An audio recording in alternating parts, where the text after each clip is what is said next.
Yes, reka mbasuhuze mwese aho muherereye nizera komeze fresh cyane nkanyi nkuko mubibona. Niyo mpamvu ntangiye nisigura kwanza ku bantu bose, abantu mwese muzi ko nabifitiye projet. Sinabavuga ngo mbarangize muri benshi cyane, ariko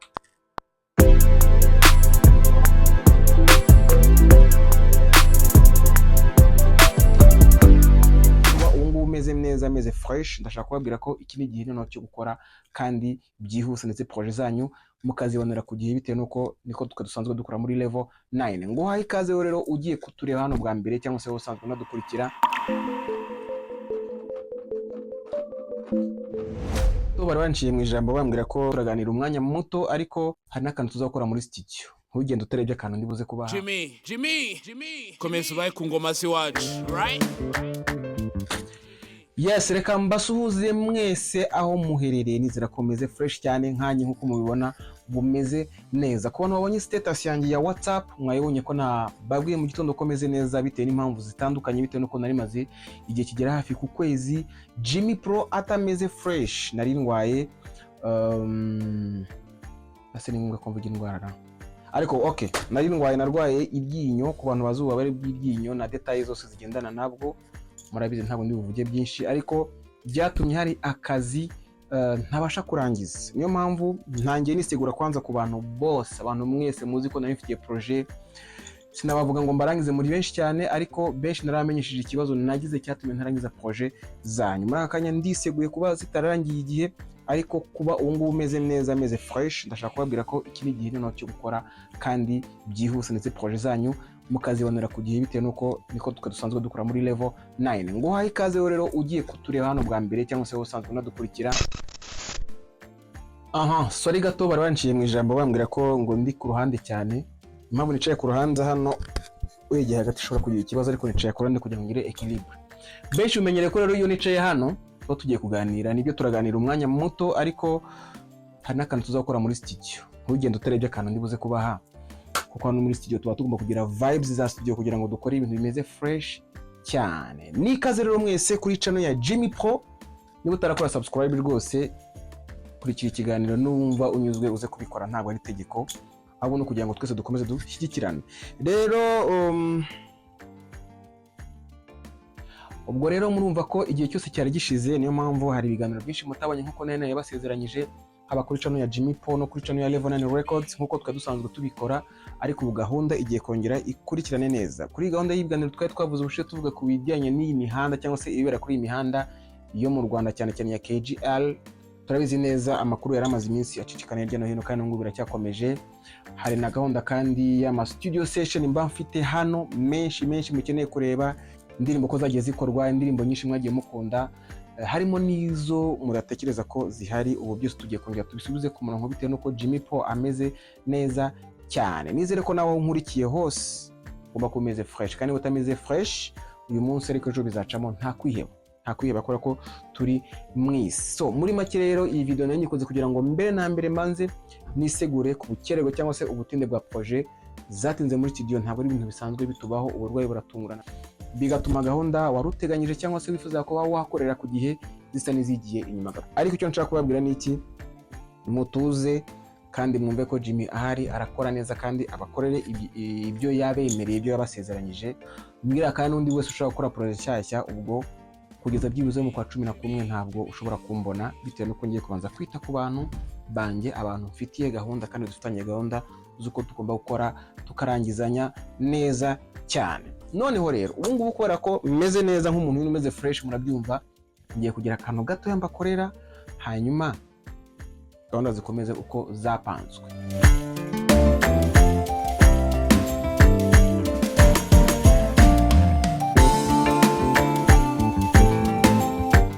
Yes, ubu noneho twinjiye mu ruganda. Nkuko nari nababwiye ngiye gukora akantu gato, ariko agitekerezo mfite kugeza ubu. Reka turebe ikintu dufite hano. Dufite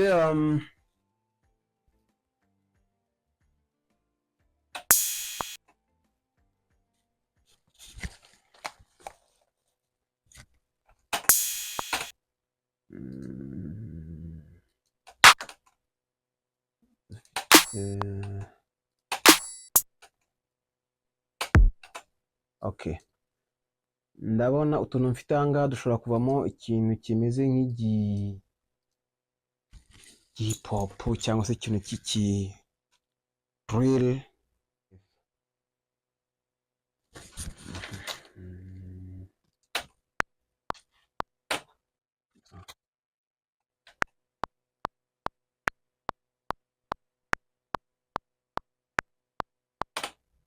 Okay.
No,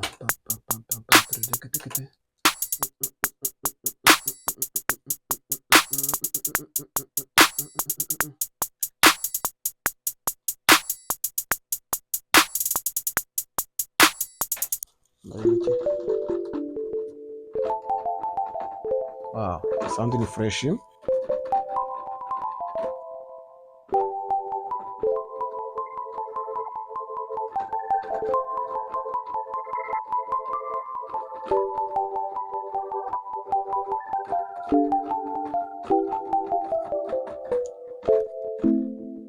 Iki dufite 808 aya mabrass n'akantu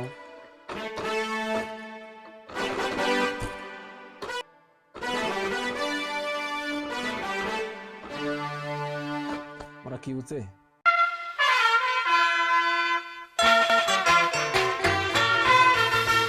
Dukore Anita.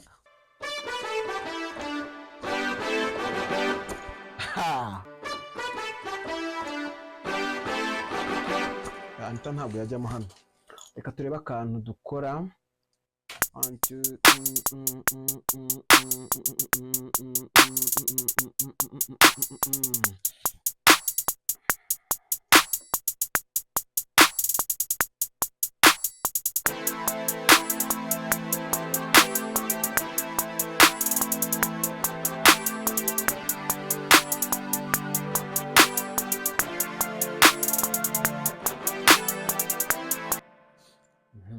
Recording.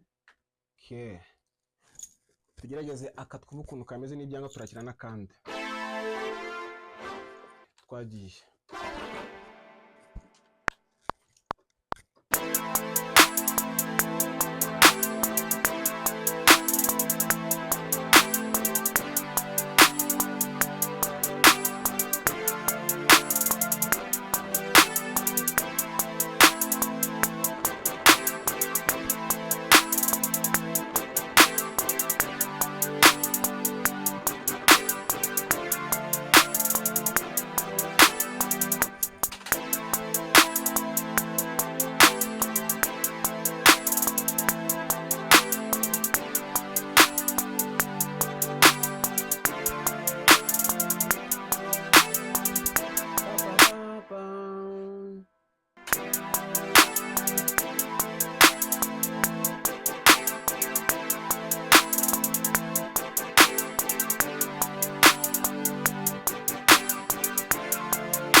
yes kanako kaba ari fresh.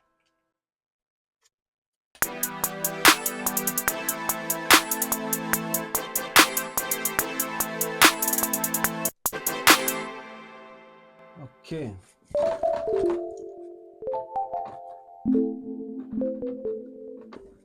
Kose.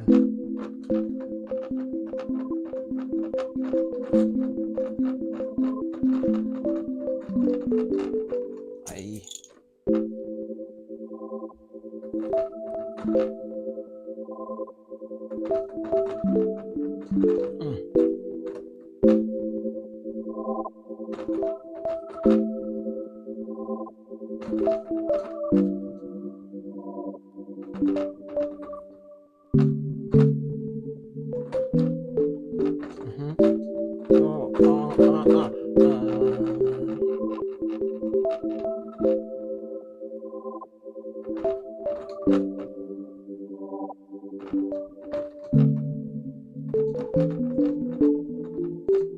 Okay.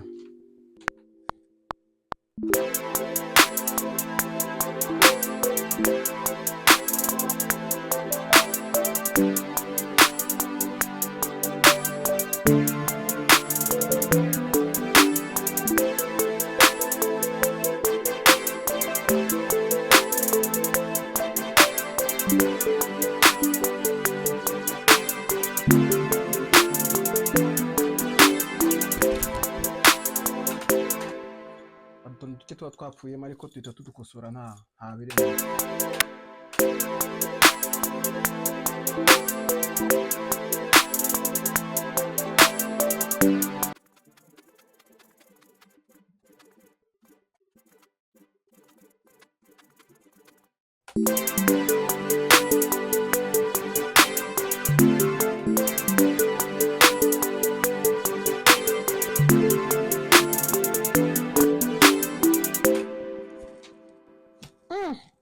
Ntabwo byoroshye. Nyuma y'aka kantu rero reka dushyiremo kiki kugira ngo tuze kubona na groove ya bass cyangwa se 808. Okay, donc ni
reka nyikorere hano. 1 2 3 4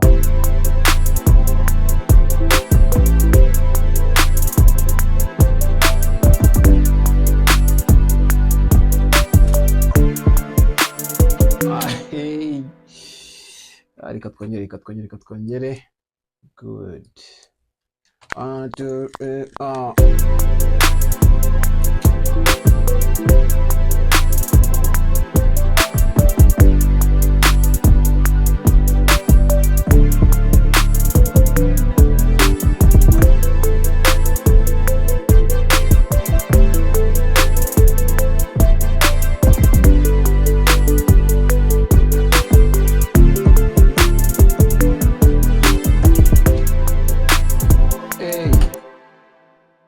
No, ntabwo biraza fresh. No tempa.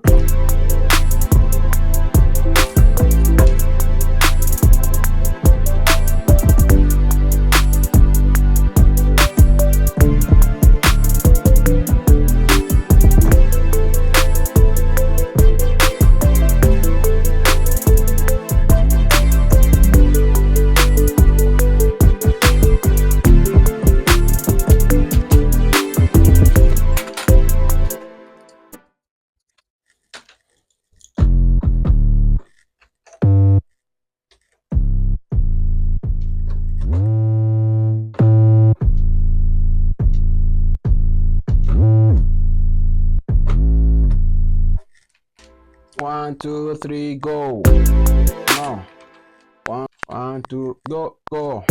No.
Gushyira hano. Yeah.